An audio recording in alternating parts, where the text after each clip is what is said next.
Om Swastiastu, pemirsa Bali TV dimanapun Anda berada, kembali saya Nyoman Winata, redaktur pelaksana harian Bali Post, ya, seperti biasa menjumpai Anda dalam Bali Post Talk.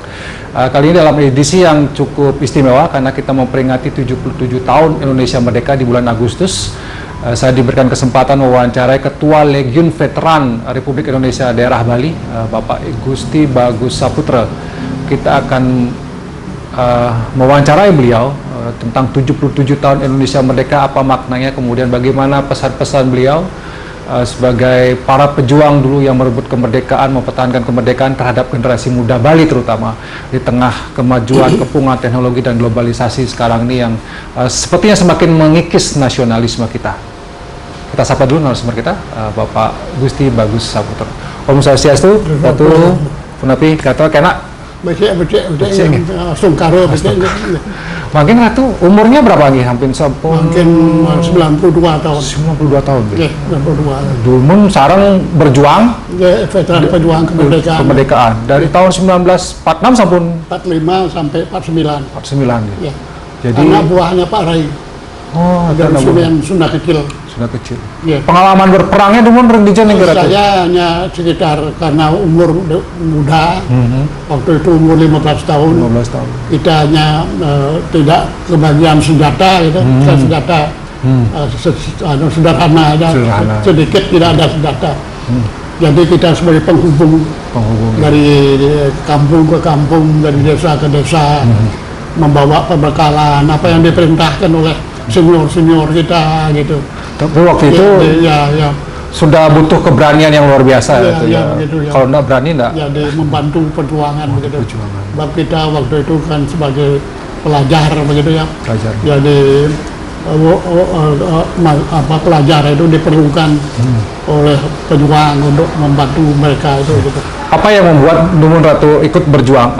Rasa cinta pada bangsa, nasionalismenya, atau seperti apa? Ya, itu yang penting, bahwa karena kita sudah terlalu lama dijajah, 350 tahun oleh Belanda, 3,5 tahun oleh Jepang, dengan penindasan begitu. Jadi ada baiknya juga Jepang itu, karena apa, di samping kekejamannya juga dia ada baiknya, yaitu dia memberi kita semangat.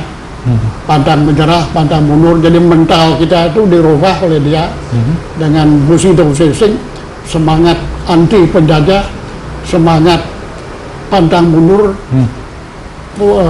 jiwa kesatria, jiwa pelopor begitu, tidak takut kepada bangsa asing.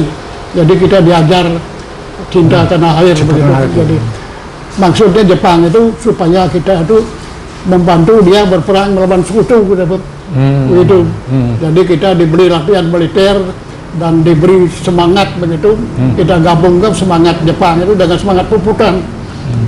Jadi kita tadinya kita bermental budak berubah menjadi berjiwa kesatria begitu. Berjiwa istilah sekarang itu jiwa semangat nilai-nilai kejuangan 45. Itu yang kita. Yang kemudian ternyata kita dengan modal apa yang diberi pendidik oleh Jepang itu, kita mempunyai modal kemampuan untuk menghadapi Belanda. Belanda mendarat di Bali kan 2-3 Maret 46 di Sanur itu. Ya begitu dia mendarat, dia terus memasuki seluruh kota-kota Denpasar. Pejuang-pejuang yang tidak mau bekerja sama dia disiksa. Yang saya sendiri merasakan itu, melihat teman-teman senior kita, misalnya main suram itu, seorang wanita pejuang disiram rambutnya dengan bensin, kemudian dibakar tewas, kemudian ketut Dalot dari Antasari itu diikat di mobil, dilari cepat tewas. Badai Danau dari Blakio itu badannya ditusuk dengan katik sate, disiram dengan air cabai rawit, tewas. Dan Ngurah Danau yang dari Belabatuh itu lehernya digantungi mercon, mercon yang gede-gede itu disurut meledak, tewas. Ada juga yang disuruh merangkak di bawah di bawah dadanya itu ditaruh batok kelapa yang membara sehingga babi guling tewas. Yang ada yang masukkan dalam drum air kotor, celapkan kepalanya, ditekan begitu mati. Ada digantung di pohon 4 hari 4 malam tidak dikasih makan, mati tewas. Ada dijemur di lapangan siang malam tidak dikasih makan, tewas. Begitu penyiksaannya. Itu oleh Belanda. Jadi kemerdekaan ini kita ini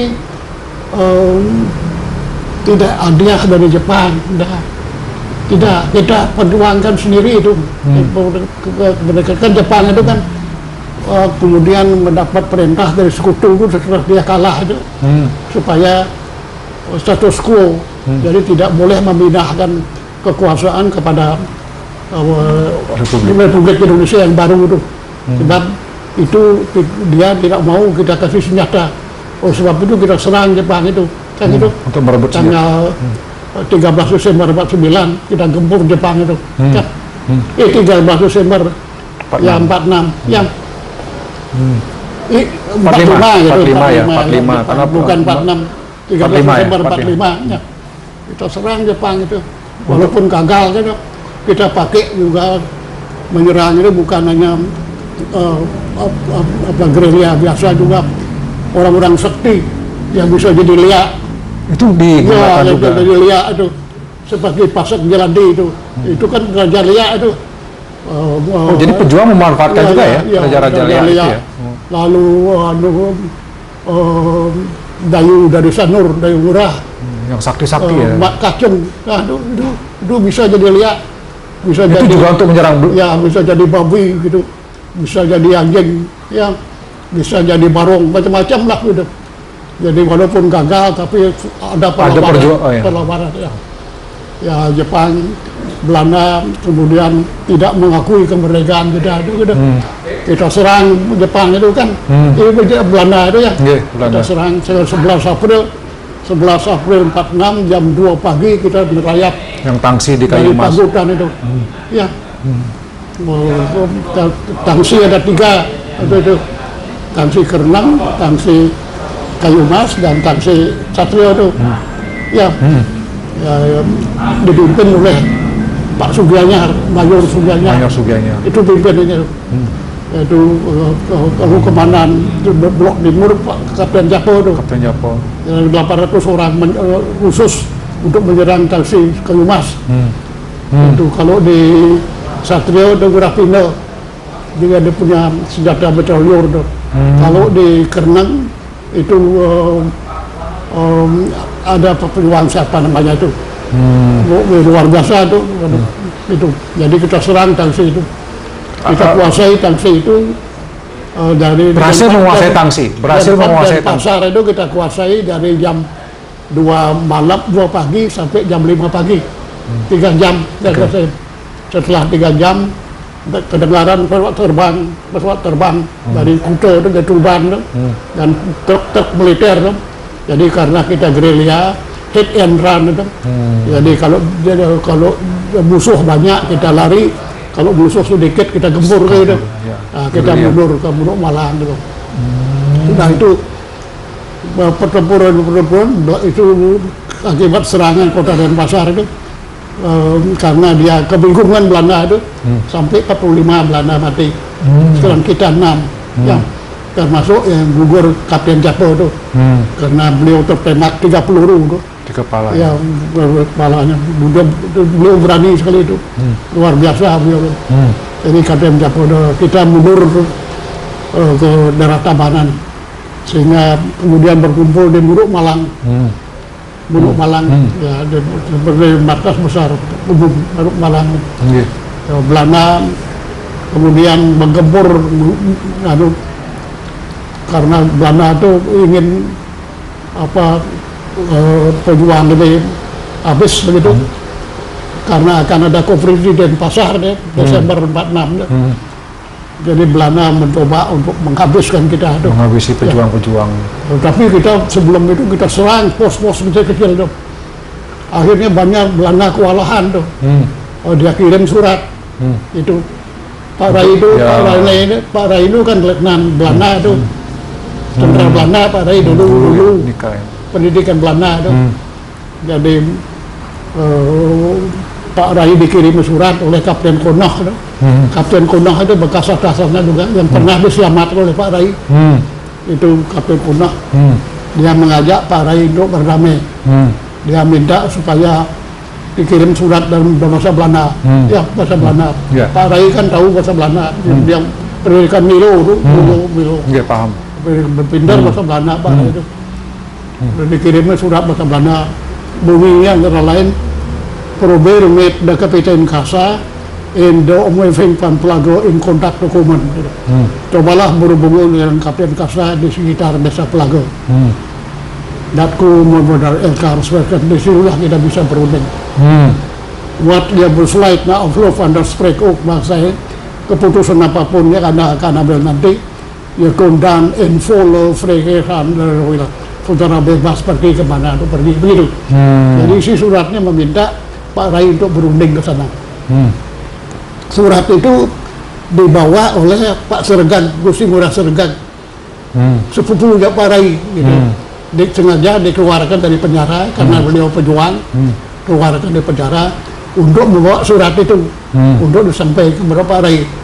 Ya bingung dia Pak Sergan ini karena dia keluar dari penjara, di mana Pak Rai cari gitu. Ya, baru keluar dari penjara. Terus pergi dia ke Gaji gitu, karena dia ingat itu di Gaji ada markas perjuangan itu gitu, markas rahasia gerakan di bawah tanah melawan Jepang itu di sana. Yang sekarang Museum Bangsal itu ya? Ya, Bangsal itu markas perjuangan embrionya revolusi di Bali itu, di situ embrionya itu. Jadi Bangsal ini memegang peran penting dengan dipimpin oleh pejuang yang berani yaitu Pak Weno itu, namanya Pak Weno itu. Orang kaya itu, punya sawah banyak itu, ya tapi dia pura pejuang. Kaya itu, paling kaya di sana itu, Pak Weno. Datang dia ke sana, minta bantuan. Ini kebetulan kenal mereka itu, Pak Sergan sama Pak Weno. Ini saya ada tugas dari Belanda ini, apa tuh? Bawa surat itu kepada Pak Rai, saya tak tahu tempatnya di mana ini. Lalu apa kira-kira apa isi surat itu? Wah, diajak berunding itu, Belanda katanya begitu. Oh begitu ya, oh gini ya. Nanti saya akan suruh ngantar anak, saya akan tugaskan orang untuk mengantar anak cari Pak Rai gitu. Kedua saya titip kepada anak gula, kopi, rokok. Pak Rai kan suka sama rokok, rokok, kopi dan sebagainya dan selimut bawa kasih Pak Rai. Tapi pesan kepada Pak Rai, bilang dari Pak Weno, beliau Pak Rai sering kemari ke rumah saya kata Pak Weno itu. Dulu dalam Jepang itu, karena Pak Rai kan kerja di Busung Kaisa, perusahaan Jepang Bulog gitu, kenal sama Pak Weno itu. Bilang sama Pak Rai, jangan mau berunding sama Jepang Belanda itu, nanti nasibnya sama seperti Pangeran Diponegoro gitu, bisa ditangkap gitu. Dibohongi. Oh, gitu, karena itu kemudian yang melahirkan perlawanan Puputan Margarana itu ya. Itu Pak Sergan kan Pak Sergan diantar oleh satu orang, terus menuju diantar Pondok Balan, ketemu sama sepupunya Pak Rai, kasih surat itu dan ada pesan di samping surat itu ada pesan dari Belanda itu, kalau tidak mau berunding maka rumah Pak Rai akan dibakar dan istri dan anaknya akan ditangkap, akan disiksa begitu. Pak Rai baca surat itu bahasa Belanda itu tadi itu. Kemudian Pak Rai berpikir dalam hatinya itu, wah ini Belanda mau tidak damai ini. Yes, of course we love peace. Tentu ini kita cinta perdamaian, damai, cinta damai. But we love freedom even more. Tapi kita mencintai kemerdekaan. Oh berarti itu tidak suka damai. Tidak mau berunding. Merdeka atau mati kayak itu. Kasih suratnya didiskusikan. Ketemu Pak Wisnu di sana, Mayor Wisnu. Ada Subyangar di sana. Ada Pak Pindo, ada Pak Idam, Pak Dapas, dan lain Pak Berngos, tidak akan keluar surat balasan. Nah, surat balasan ini penting sekali karena jiwa semangat 45 ada di surat ini. Ya. Jiwa semangat nilai kejuangan 45 ada di surat ini. Surat ini berbunyi, saya ucapkannya karena saya ingat surat itu. Ya. Surat itu tertanggal 18 Mei 1946 berbunyi sebagai berikut. Kepada yang terhormat Tuan Overster Termilan di Denpasar, Merdeka, surat telah kami terima dengan selamat. Dengan singkat kami sampaikan jawaban sebagai berikut. Tentang keamanan di Bali ada urusan kami. Sebanyak pendaratan tentara Tuan, Pulau Bali menjadi tidak aman. Bukti telah nyata, tidak bisa dipungkiri lagi. Lihatlah penderitaan rakyat bang hebat, mengancam keselamatan rakyat bersama. Tambah-tambah kekacauan ekonomi menjerat leher rakyat. Keamanan terganggu karena Tuan memperkosa kehendak rakyat yang telah menyatakan kemerdekaannya. Soal perundingan kami serahkan kepada kebijaksanaan pemimpin-pemimpin kami di Jawa. Bali bukan tempat perundingan diplomatik dan saya bukan kompromis. Saya atas nama rakyat hanya menghendaki lenyapnya Belanda dari Pulau Bali, atau kami sanggup dan berjanji bertemu terus sampai cita-cita tercapai. Selama Tuan tinggal di Bali, Pulau Bali tetap menjadi belanga pertumpahan darah antara kami dan pihak Kuat. Sekian, harap menjadi maklum, sekali merdeka, tetap merdeka. Atas nama Dewan Perjuangan, Surah Kecil Pemimpin Igusti Ngurah Rai. Itu bunyi suratnya. Yang Belanda menerima surat itu, marah Belanda itu, dibom duduk malam. Ya, pesawat terbang.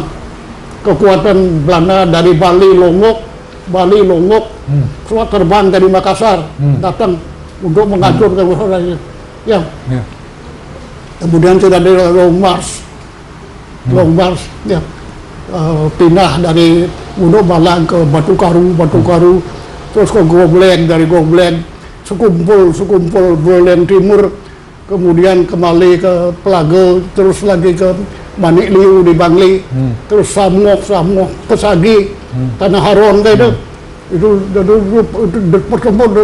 pertempuran di jalan tuh, dikejar terus sama Belanda tuh. Sampai terakhir kemudian yang paling penting pertempuran di Pesagi di Tanah Haron itu. Di Tanah Haron luar biasa tuh, kita betul-betul mendapat perlindungan dari Tuhan Yang Maha Esa tuh. Ya, pertempuran dari pagi itu, tengah hari kira-kira jam 1 begitu di Tanah Haron itu, tiba-tiba Belanda ada menghentikan serangannya gitu. Karena ya, tak tahu apa sebabnya, mungkin dia mau makan atau apa, istirahat. Pertempuran dari pagi gitu. Kita begitu dia menghentikan pertempuran, kita naik ke atas ke Gunung Pawon segala macam lebih tinggi gitu. Begitu kita lihat di bawah, kira-kira sejauh 250 meter, kita di atas tebing itu ada pohon dinang. Belanda ada di bawah, kedengaran suara kerak rantang, dia makan itu. Belanda dia makan di bawah 250 meter tadi, ya dari jarak kita itu. Pak Rai diberitahu, Pak itu ada Belanda di bawah, mana itu? Coba lihat, kira-kira jarak berapa? 250 meter. Oh, kalau begitu pakai 12,7 gitu. Senjata lain nggak sampai 250 meter. Pakai 12,7 gitu. Penembaknya itu biasa apa namanya itu. Penembak 2,7. Pokoknya harus meledak gitu. Tembak. Warna sedang makan gini gitu. Sedang enak dia tembak begitu, banyak mati. Belanda ya? Kira-kira disebut menurut orang yang mengangkut mayatnya, Belanda mati 82 orang. 82 orang dan 213 luka-luka menurut laporan yang ngangkut rakyat. Kita kan tidak tahu, kita di atas. Itu Belanda mati 82, 213 luka-luka.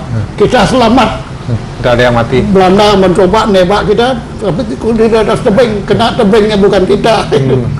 Iya, iya. Sudah itu kita Pak Rai perintah kita naik Gunung Agung. Lalu kemudian tapi yang paling sulitnya kita makan dari pagi sampai sore itu, dari kemarin tidak makan. Tidak ada yang ngirim barang karena tidak berani. Ya karena semua desa-desa dikuasai Belanda itu. Jadi kita terpaksa masuk hutan. 3 hari 4 malam kita tidur di hutan, di bawah pohon tuh. Di daun-daun itu kita tidur sana, kelaparan 3 hari 4 malam. Jadi antara lain itu kelaparan paling berat. Tapi Pak Rai juga sabar nanti Tuhan pasti menolong kita. Gitu. Begitu. Baik, itu kisah perjuangannya yang luar biasa ya, Ratu ya. Tapi mungkin karena waktu yang kita terbatas di Bali Post Talk kali ini, kita sudah mendapat gambaran bagaimana sebenarnya perjuangan, ada yang kemudian disiksa, berjuang cukup lama ya, Ratu ya. Pejuang-pejuang kita luar biasa, semangatnya, keberaniannya. Nah, sekarang yang penting ini apa? Bagaimana kemudian pesan Ratu sebagai Ketua Legiun Veteran kepada generasi muda ya. Ini untuk sekaligus menutup dialog kita ini. Mungkin mau pertegas kembali ini kepada generasi muda terutama Bali ini. Kita berusaha mewariskan jiwa semangat 45 kepada generasi muda. Saya sudah sejak beberapa tahun yang lalu memberi ceramah tentang jiwa semangat 45 itu supaya mentalnya, karakternya itu jangan menjadi karakter mental terlalu materialistis, hedonis begitu. Harus menjadi mental sekurang-kurangnya patriot begitu. Ya, nasionalis. Ya, seorang cinta tanah air begitu. Harus orang yang berdisiplin begitu. Orang yang optimis akan masa depan bangsa Indonesia itu. Ya, orang yang ulet, berani berkorban begitu.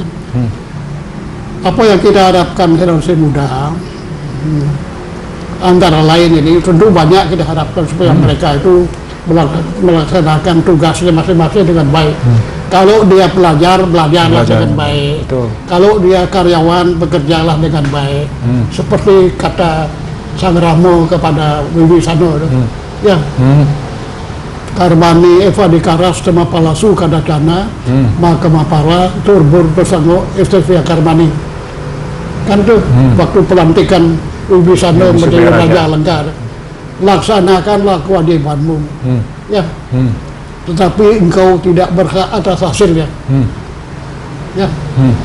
Tanpa menghitung-hitung hasil perbuatanmu tuh. Pokoknya kerja yang baik. Ya, laksanakan kewajiban baik. Ini lagi 23 tahun kita akan merayakan 100 tahun kemerdekaan. Ya, 100 tahun. Kita ada yang prediksi bahwa negeri kita ini kalau syaratnya mencukupi, yaitu stabilitas nasional dan dinamis, pertumbuhan ekonomi cukup tinggi, kemudian pemerataan pembangunan, ya, rakyat mendapat hasil-hasil pembangunan dengan merata begitu ya. Jadi cukup sanang pangan, papan pendidikan, kesehatan gitu ya. Ada yang prediksi bahwa negeri kita ini bisa menjadi negara nomor 5 atau nomor 6 terkuat di dunia. Ya, untuk itu harus ada syaratnya.